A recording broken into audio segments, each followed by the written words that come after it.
L'exercice commence par une explosion. En contrebas, un véhicule vient de sauter sur un IED, un engin explosif improvisé. Touchés, les Ivoiriens se déploient pendant que les Français sécurisent la zone avant.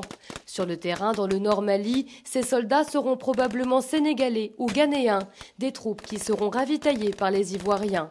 Grâce à cette artillerie lourde, l'hélicoptère peut atterrir et évacuer le militaire blessé. Mais le combat n'est pas fini. Alors que le reste des hommes progresse, la colonne est de nouveau attaquée par des djihadistes. Des renforts se mettent en hauteur pour les couvrir et affronter cette embuscade. À la fin de l'opération, les instructeurs français semblent satisfaits. Ils sont capables de conduire leur mission, qui est une mission essentiellement logistique, et ils sont ensuite capables d'assurer leur autodéfense. Cet exercice de synthèse est un succès, ils sont parfaitement opérationnels et aptes à remplir leur mission s'ils doivent être projetés un jour en dehors des frontières de la Côte d'Ivoire.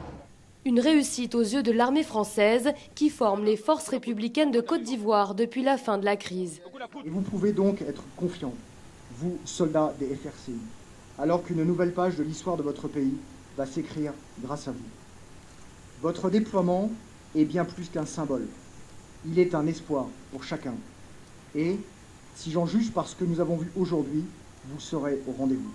Pour l'état-major ivoirien, le succès de l'exercice est la preuve que la reconstruction de l'armée est en bonne voie.